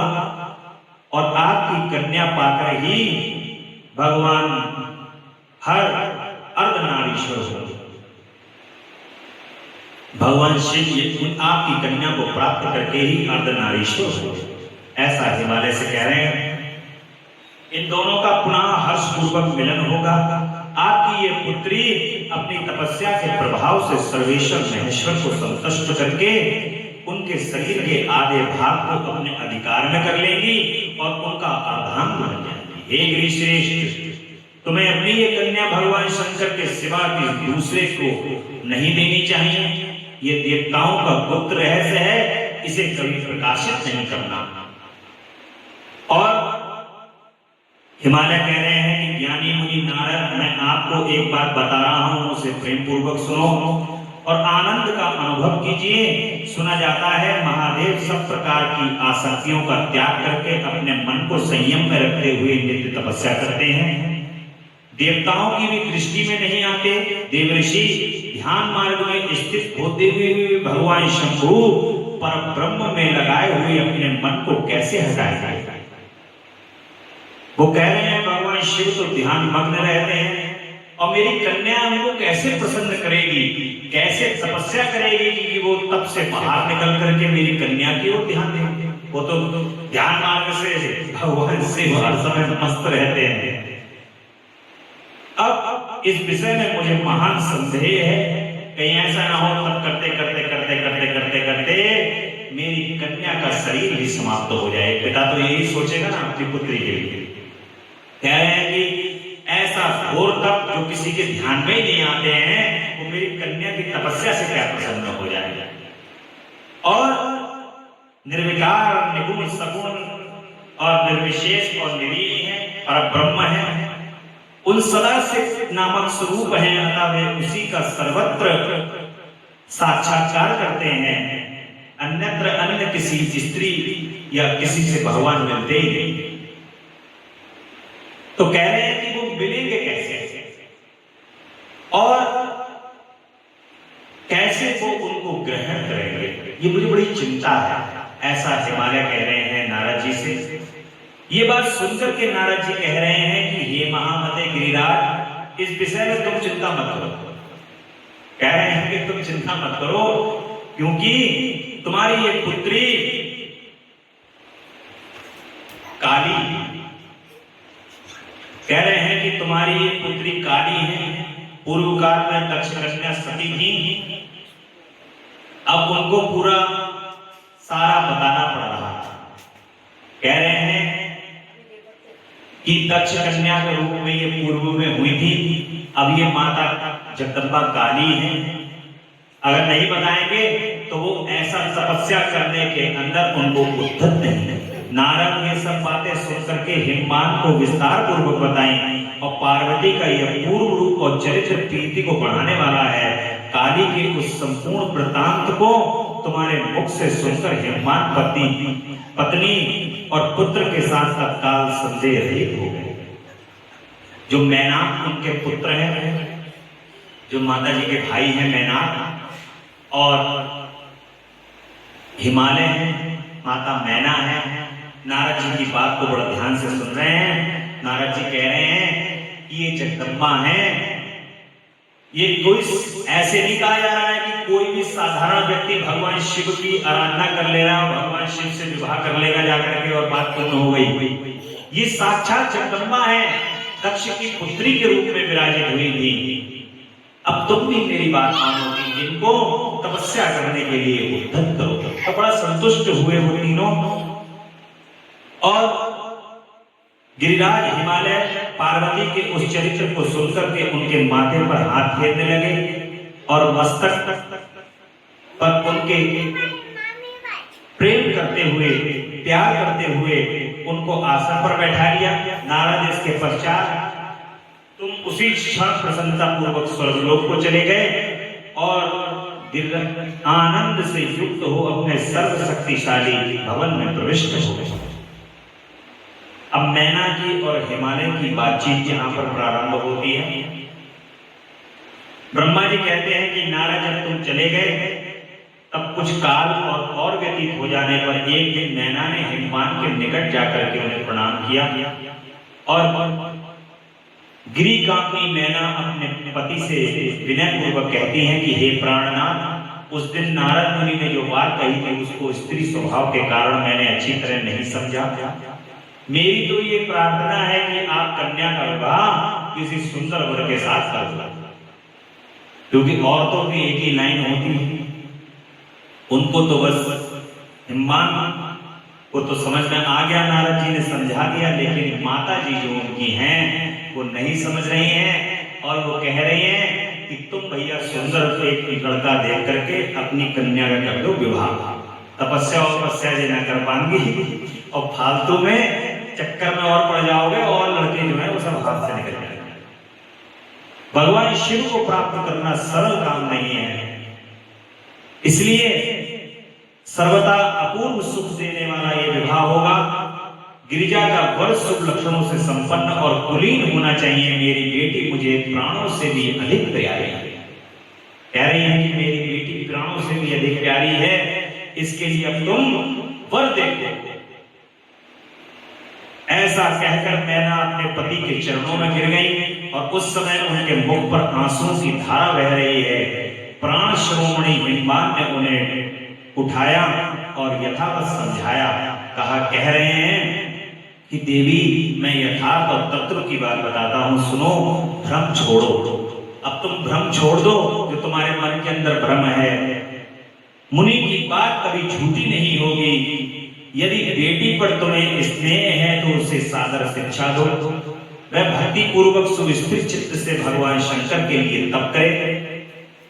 यदि भगवान शिव प्रसन्न होकर काली का पारिग्रहण कर लेते हैं तो सब शुभ होगा। नारद जी का बताया हुआ अमंगल अशुभ नष्ट हो जाएगा। शिव के समीप सारे अमंगल सदा मंगलमय हो जाते हैं। इसलिए तुम पुत्री को शिव की प्राप्ति के लिए तपस्या करने की शिक्षा दो। ये हिमालय जो है वो समझा रहे, कह रहे हैं ये बात मत करो, कि तुम जो है ये बात करके कह रहे हो कि दूसरे वर्ष से उसका विवाह कर दो, मुनि की बात मिथ्या नहीं जाएगी। नारद जी आए इसलिए है कि इनका मन न बदल जाएगा, इसलिए नारद जी समझाने पहले आ चुके हैं। ब्रह्मा जी कहते हैं कि हिममान की ये बात सुनकर मैना को बड़ी प्रसन्नता हुई और वह तपस्या में रुचि उत्पन्न करने के लिए अपनी पुत्री को उसके पास चली गई और कहती हैं कि तुम पुत्री को उपदेश देकर के कहती हैं कि अपनी माता की उस चेष्टा को पार्वती मां कि तुम शीघ्र तपस्या करो भगवान शिव की उनको प्राप्त करने के लिए। तो माता जी समझ गई कि ये माता क्या कहना चाह रही हैं और परमेश्वरी कालिका माता को बार बार आश्वासन दे रही है, क्योंकि वो समझ गई कि चिंतित है मेरे विवाह के लिए और मैं शीघ्र ही भगवान शिव की तप करूंगी, तब भगवान शिव मुझे प्राप्त होंगे। तब माँ कह रही हैं अपनी माँ से कि तुम बड़ी समझदार हो मैया, मेरी ये बात सुनो।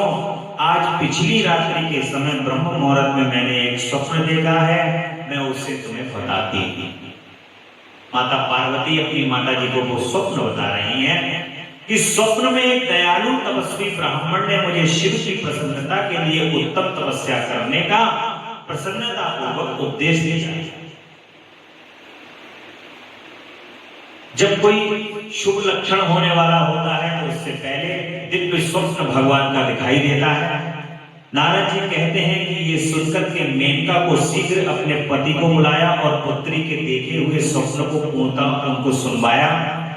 मैना के मुख से पुत्री के स्वप्न को सुनकर के गिरिराज हिमालय बड़े प्रसन्न हुए और अपने प्रिय पत्नी को समझाते हुए कह रहे हैं कि प्रिय, पिछली रात में मैंने भी एक सपना देखा। ये भगवान की लीला है, मैं आदर पूर्वक उसे बताता हूं, तुम प्रेम पूर्वक उसे सुनो। बड़े उत्तम तपस्वी थे, नारद जी के वर के जैसे लक्षण बताए थे, वैसे वैसे नारद जी ने जैसा बताया था वैसे ही दिखाई दे रहे थे और बड़ी प्रसन्नता के साथ मेरे नगर के निकट तपस्या करने के लिए आए।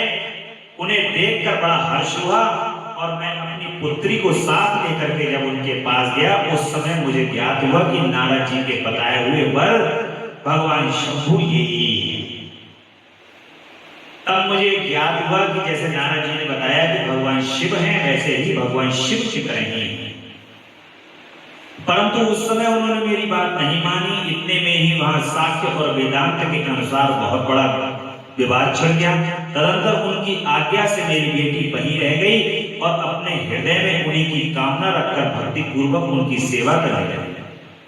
यही मेरा देखा हुआ स्वप्न है जिसे मैंने तुम्हें बता दिया। प्रिय, मैंने कुछ काल तक इस स्वप्न के फल की परीक्षा करनी चाहिए और इस समय यही कुछ समय उचित जान पड़ता है, तुम निश्चित समझो यही मेरा विचार है। ब्रह्मा जी कहते हैं ऐसा कहकर गिरिराज हिममान और मेनका शुद्ध हृदय से स्वप्न फल की परीक्षा और प्रतीक्षा करने लगे।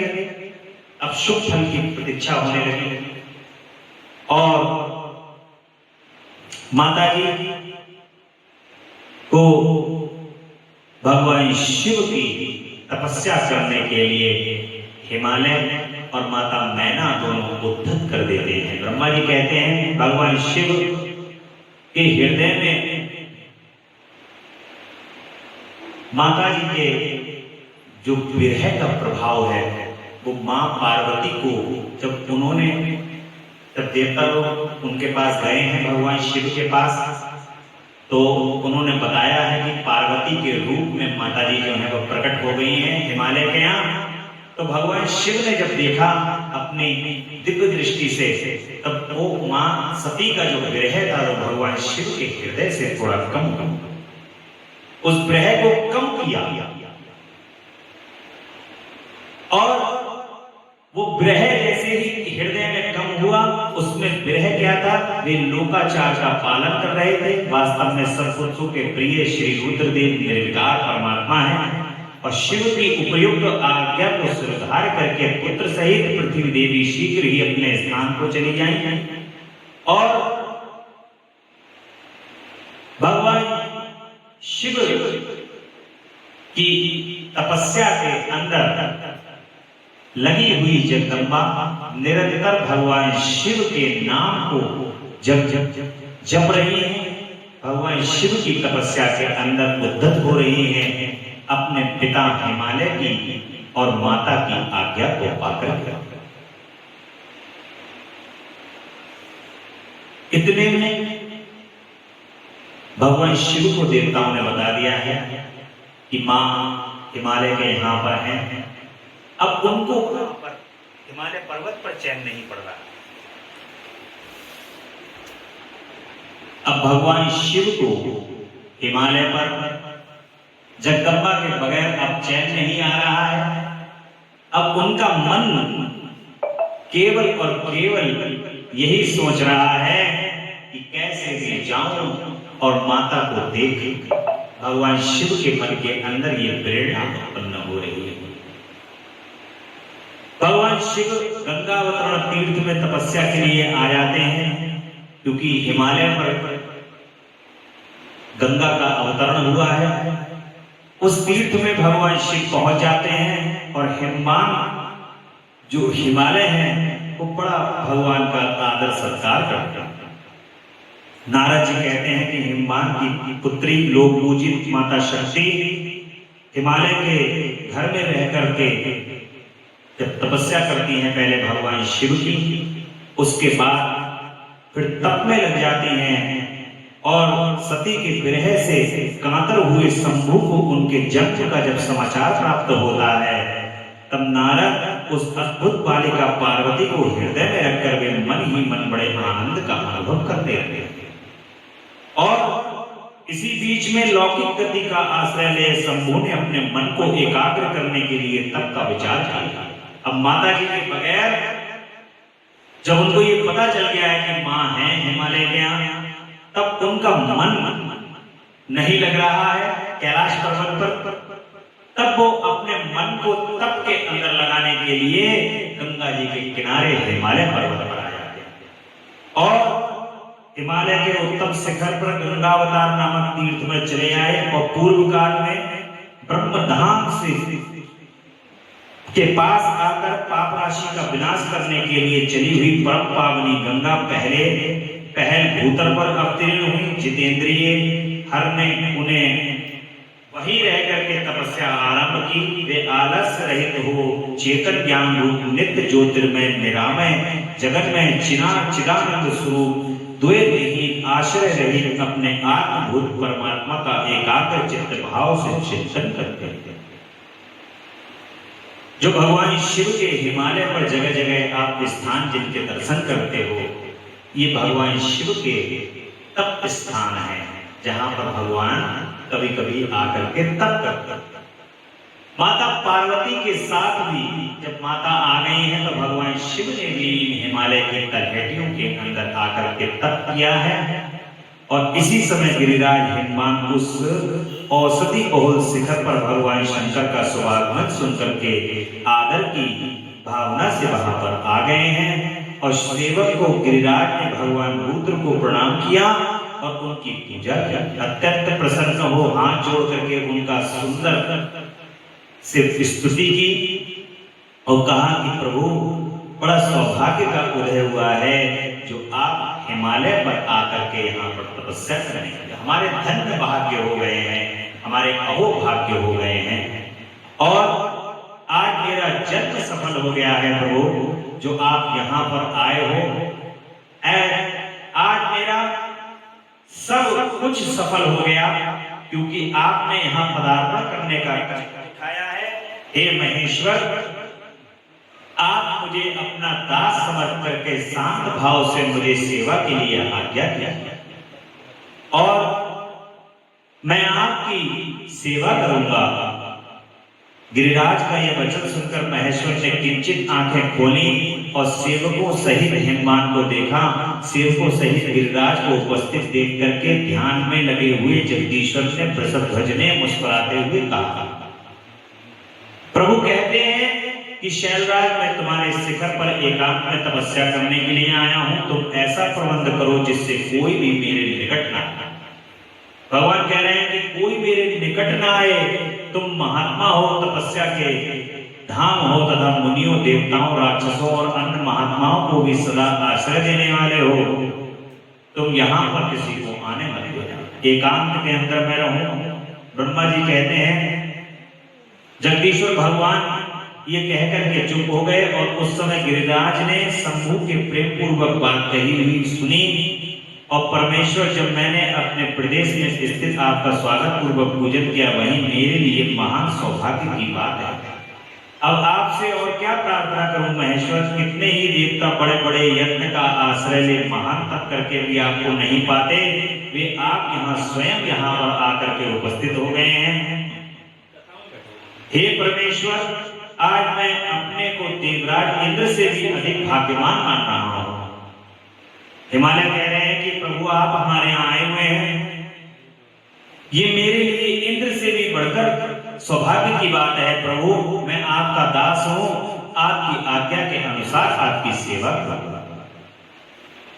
ब्रह्मा जी कहते हैं कि नारद ऐसा कहकर गिरिराज हिमालय ने तुरंत अपने घर को लौट आए और अपनी प्रिय मैना को बड़े आदर से सारा वृत्तांत सुनाया। हिमालय कहते हैं कि आज से कोई भी गंगावतरण नामक स्थान में मेरे पृष्ठ भाग में ही है, मेरी आज्ञा मान करके न जाए। ये मैं सच्ची बात कहता हूँ, मेरे पृष्ठ भाग के अंदर जो गंगावतरण का स्थान है, वहां कोई मेरी बगैर आज्ञा के आ जाए। और सही बात तो मैं आपको बताऊं, आज जो ये हिमालय जो शिखर है, साक्षात हिमालय जिन्होंने हमें भारतवासियों को शरण दे दी है अपने अंदर, मैं ये कहना चाहूंगा सबके माध्यम से कि जो भगवान की तप स्थली है, वहां पर बहुत अत्यधिक सुविधाओं को प्रदान कर करके उस जगह को भगवान शिव की जो तप स्थली है उसको आसान बना दो। जो भगवान के भक्त हैं, जो भगवान के श्री चरण कमल के अंदर प्रीति रखते हैं, वो वहां जाकर के जैसे भी प्रयत्न द्वारा भगवान के पास वो पहुंचे और प्रयत्न के बाद पहुंच करके भगवान के वहां दर्शन करें और शीघ्र ही अपने स्थान को लौट करके आ जाएं।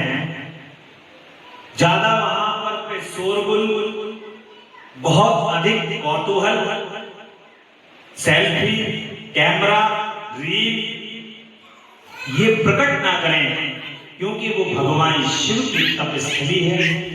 भगवान शिव वहां पर तप करते हैं।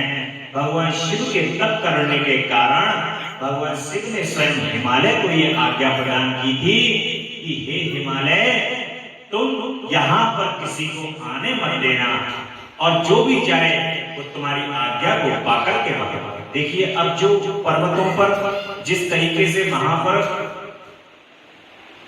पहाड़ दरकना, नदियों का एकदम वेग से आ जाना और सारे पहाड़ दरक जाना, इतना जो सब कुछ हो रहा है, फिर भी मनुष्य को समझ में नहीं आ रहा कि भगवान का वो तप स्थल है। आपको भगवान ने यदि जन्मा दिया है, आपके ज्ञान में आ गया है कि वो स्थान है, तो उसके दर्शन करके श्रद्धा और भाव पूर्वक अपने स्थान को वापस आ जाओ। अगर ऐसा सौभाग्य भगवान ने आपको प्रदान किया है, तो उसको दर्शन करके बड़े भाव से वहां पर कोई गंदगी मत करो, किसी भी तरीके का कौतूहल पैदा मत करो, कोई निर्माण मत करो। वहां पर बस चुपचाप आकर के भगवान के दर्शन करके और आ जाओ। इसी में हम सब मनुष्य का कल्याण, सारे मनुष्यों का इसी में कल्याण है। अन्यत्र इसके अलावा जो कुछ किया जा रहा है, ये सब विनाश की ओर अग्रसर है। इसलिए भगवान शिव तपस्या के लिए कह रहे हैं, तो हिमान भी कह रहे हैं, हिमालय भी कह रहे हैं कि कोई मत जाना जब तक मैं आज्ञा न दूं। भगवान शिव वहां पर तपस्या कर रहे हैं, मगर मेरी आज्ञा के वहां कोई ना पहुंचे। और अगले दिन जब हिमवान पहुंचते हैं, तो भगवान शिव से अपनी पुत्री को उनकी सेवा में रखने के लिए वहां पर भगवान के सामने आज्ञा मांगते हैं। कह रहे हैं कि मेरी पुत्री आपकी सेवा करे, ऐसा भगवान से आज्ञा प्रदान कर रहे हैं। शैलराज हिमालय उत्तम फल फूल लेकर पुत्री के साथ हर्षपूर्वक भगवान हर के समीप आ गए हैं और शिव को प्रणाम किया और उनकी अद्भुत जो कन्या है माता काली, हृदय से उनकी सेवा में उनको अर्पित कर दिया। शक्ति शिव से विरत नहीं रह सकती। शिव और शक्ति दोनों का मिलन तो होना ही है, मिलना ही है, इसमें तो कोई कुछ कह ही नहीं सकता। भगवान शिव स्वयं कैलाश पर्वत पर नहीं रुक पा रहे हैं और कैलाश छोड़ करके अब हिमालय पर आ गए हैं अपनी शक्ति को देखने के लिए, अपनी शक्ति के मिलन के लिए। इसीलिए भगवान शिव आज हिमालय पर डेरा डाले हुए। आज हिमालय का सौभाग्य बढ़ गया है। हिमालय को आज इंद्र से बड़ी पदवी प्राप्त हो गई है। भगवान शिव आज हिमालय पर्वत पर आ गए हैं केवल शक्ति के कारण। माता कालिका वहां पर मौजूद है, इसलिए भगवान शिव जरूर वहां पर अपना डेरा डालेंगे, ऐसा मां भी समझती हैं, जगदम्बा को भी पता है।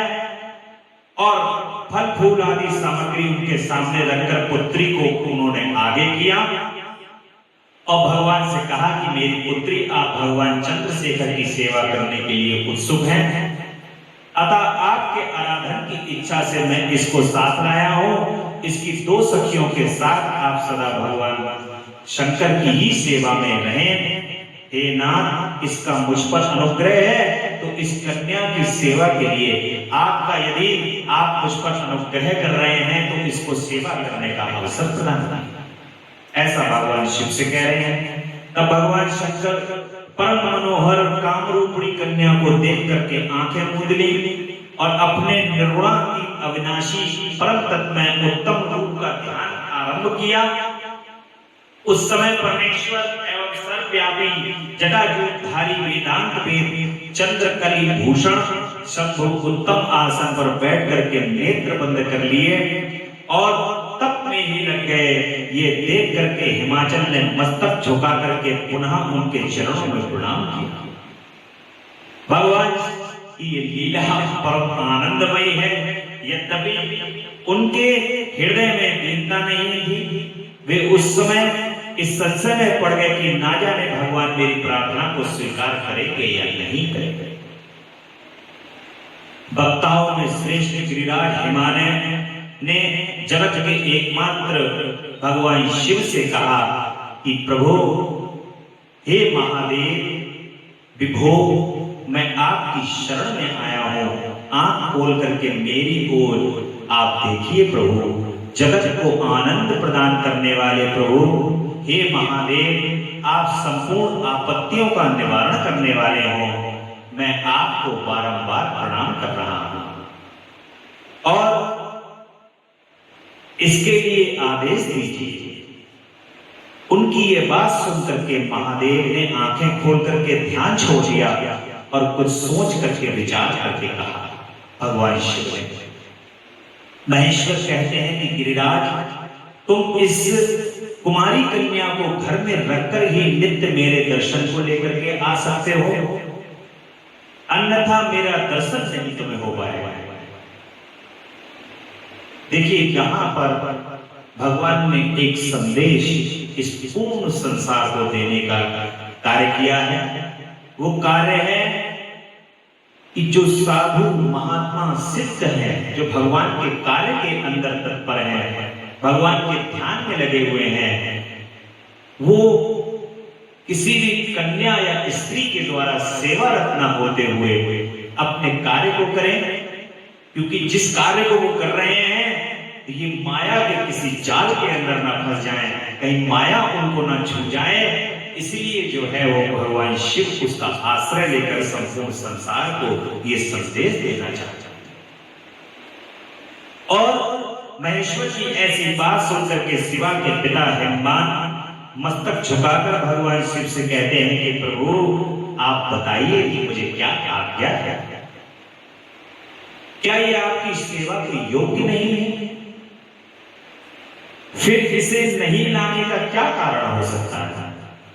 ये सुनकर के भगवान वृषभध्वज कह रहे हैं, हंसने लगे भगवान शिव और हंसते हुए कह रहे हैं कि दुष्ट योगियों को लोकाचार का दर्शन कराते हुए भी वे हिमालय से कहते हैं कि शैलराज, ये कुमारी सुंदर कटिक प्रदेश में सुशोभित तनभंगी चंद्रमुखी और शुभ लक्षणों से संपन्न है, इसलिए इसे मेरे समीप तुम्हें नहीं लाना चाहिए और इसके लिए मैं तुम्हें बारंबार रोकता हूं।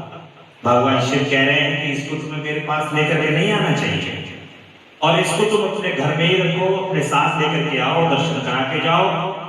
वेद के पारंगत विद्वानों ने नारी को माया रूपिणी कहा है, भगवान कह रहे हैं, और विशेषता युवती स्त्री को तपस्वी जनों के तप्न में बिग डालने वाला ही कहा गया है।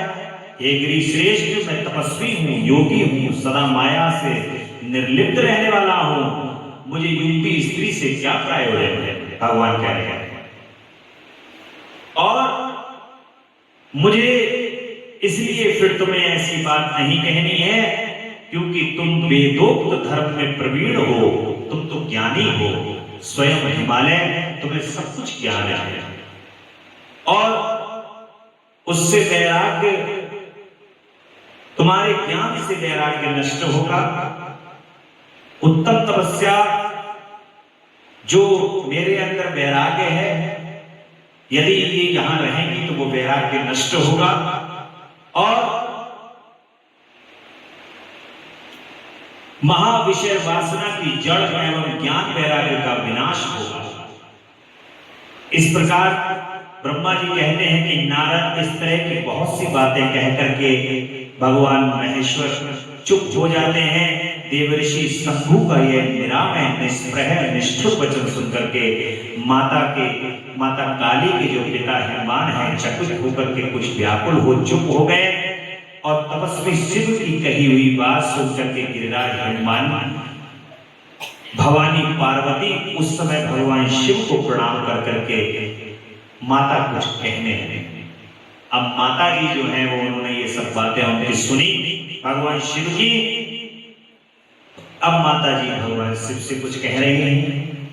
मां कह रही हैं कि हे योगी राज, आपने तपस्वी होकर गिरिराज से यह बात कह डाली।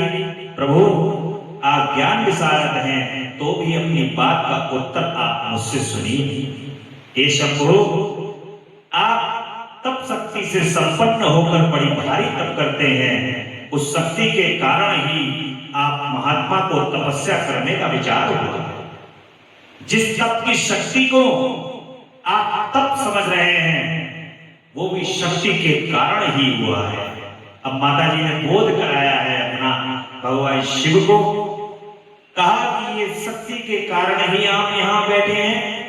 सभी कर्मों को करने की वह शक्ति है, उसे ही प्रकृति कहते हैं और प्रकृति ही सबकी सृष्टि पालन और संहार करने वाली है। हे भगवान, आप कौन हैं और सूक्ष्म प्रकृति क्या है, इसका विचार कीजिए। प्रकृति के बिना लिंग रूपी महेश्वर कैसे हैं? जब तक प्रकृति है ही नहीं तब तक लिंग रूप महेश्वर कहां से बन के तैयार होंगे? भगवान शिव के शिवलिंग को बनाते हो तो बनाते मिट्टी से ही हो ना। तो प्रकृति के बगैर, शक्ति के बगैर शिव की संरचना कैसे हो सकती है? और प्राणियों में जो अर्चनीय, वंदनीय और चिंतनीय है वे प्रकृति के ही कारण है। इस बात को हृदय में विचार करके ही आपको जो कहना है वो कहो, भगवान से कह रहे हैं। क्योंकि माता जी अब जो उनको विचार आया है भगवान शिव को देख करके, भगवान शिव मन ही मन माता को बहुत प्रेम और स्नेह से उनका सानिध्यता चाहते हैं, उनका साथ चाहते हैं। परंतु भगवान की भी ये माया है, भगवान की लीला है, ये अक्षम्य लीला भगवान हिमवान से शीघ्र ही तो भगवान नहीं कह सकते हैं कि माता पार्वती को यहाँ छोड़ दो मेरे पास, ऐसा भगवान हिमवान से तो नहीं कह सकते। लेकिन उनकी लीला है, एक ज्ञान, एक उपदेश भी संपूर्ण संसार को भगवान वहां से देना चाहते हैं। लेकिन मां तो मां है, माता को अपनी बात तुरंत मां ने भगवान शिव के सामने रखी और ब्रह्मा जी कहते हैं कि माता की ये बात सुन करके भगवान शिव लीला करने में लगे हुए प्रसन्न चित्त महेश्वर भगवान बहुत जोर से हंसते हैं। भगवान शिव जब माता जी की ये बात सुनी और कह रहे हैं कि मैं उत्कृष्ट तपस्या द्वारा ही प्रकृति को प्राप्त और स्वतः प्रकृति से रहित हो जाता हूं, अतः सत्पुरुषों को कभी या कहीं भी किसी भी चीज का संग्रह नहीं करना चाहिए। जो सत्पुरुष होते हैं ना, जैसे एक बात भगवान शिव ने जो यहाँ पर कही है उससे हमें सीख लेनी चाहिए। जैसे जितनी चीजों का तुम ढेर लगाओ तो उतनी चीजों में तुम्हारा मोह पड़ जाएगा। जो ज्ञानी पुरुष होते हैं, जिनको संसार में रहने का ज्ञान होता है, वो बहुत ज्यादा चीजों को जोड़ते हैं। जैसे एक स्थान पर आपने 10 चीजें बाजार से मोल लेकर के आए, तो उसमें से 9 रह गई, 10 लेके आए, 9 रह गई, तो एक चीज कहां गई दिमाग में पड़ गया, मोह पड़ा हुआ है उस एक चीज। तो बहुत ज्यादा चीजों का संचय नहीं करना चाहिए। और शंभु ने लौकिक व्यवहार के अनुसार ये बात कही, तब माता काली मन ही मन हंसकर के मधुर वाणी से कह रही हैं। माता जी अपने हृदय में ही मुस्कुरा रही हैं और मुस्कुराते हुए कह रही हैं कि कल्याणकारी भगवान प्रभु शिव शंभु, ये महायोगी, आपने जो बात कही है, क्या ये वाणी प्रकृति नहीं है? आप जो बोल रहे हो ये भी तो प्रकृति है, फिर आप उससे परे क्यों नहीं हो गए? जब प्रकृति है तो फिर इस प्रकृति से परे हो जाओ। जब भगवान कह रहे हैं मैं हर चीज से परे हूं, तो मां कह रहे हैं कि जब ये भी प्रकृति है तो इस प्रकृति से परे हो जाओ। क्यों प्रकृति का सहारा लेकर के बोल रहे हो? इन सब बातों को विचार करके तात्विक दृष्टि से जो यथार्थवाद है उसी को कहना है। ये सब कुछ सदा प्रकृति से बना हुआ है, इसलिए आपको ना तो बोलना चाहिए ना कुछ करना चाहिए, क्योंकि कहना और करना सब व्यवहार प्राकृतिक है। भगवान शिव से कह रही है मां, और जो कुछ सुन रहे हो, खा रहे हो, प्रकृति का कार्य कर रहे हो, वाद विवाद हो रहा है, हे शंभु, यदि आप प्रकृति से परे हैं तो ये समय हिमवान पर्वत पर आप तपस्या किस लिए करने के लिए आए? तपस्या का भी तो कोई प्रयोजन होगा। तो अतः आप अपने स्वरूप को नहीं जानते। यदि आप अपने स्वरूप को जानते तो किस लिए तप करते? हे योगी, मुझे आपके साथ विवाद करने की क्या आवश्यकता है? देखिए, परब्रह्म है जो स्वयं ब्रह्मा विष्णु और महेश के भी ध्यान में नहीं आती, जो उनके भी ध्यान में प्रकट नहीं होती जगदम्बा, वो जगदम्बा भगवान शिव को तत्व बता रही है, प्राकृतिक रूप बता रही है कि तुम तपस्वी बनकर के जो ध्यान कर रहे हो, वो ध्यान किसका कर रहे हो, क्यों तप कर रहे हो? तो वो तप और वो ध्यान भी परात्मा पराशक्ति का है, जगत जननी का है, परब्रह्म। तुम ही एक बोध्या परब्रह्म रूपा। नहीं जानते विष्णु ब्रह्मा व शिव को, नहीं अग्नि और सूर्य इंद्रादिकों को, तुम्हारा ही केवल ये जन मानता हूं, तुम ही एक बोध्या परब्रह्म रूपा। नहीं मानते विष्णु ब्रह्मा व शिव को, नहीं अग्नि और सूर्य इंद्रादिकों को, जो ये सब अपने ध्यान मुद्रा के अंदर, क्षीर सागर के अंदर भगवान विष्णु शेषनाग के नीचे जो निद्रा के अंदर भगवान निद्रा जिसको कहा जा रहा है, किसका ध्यान कर रहे हैं? ब्रह्मा जी कमल के पुष्प के ऊपर विराजित होकर के किसका ध्यान लगा रहे हैं? कौन है वो? उन पर ब्रह्म परमात्मा, उस पर ब्रह्म तुम ही एक बोध्या पर ब्रह्म रूपा।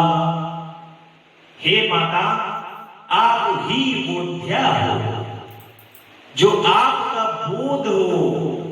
मैं उसी बोध्या को बार बार नमस्कार कर रहा हूं। और जगत जननी इस प्रकार से भगवान शिव से कह रही हैं, ईश आप यदि अपने स्वरूप को जानते तो किस प्रकार तप करते?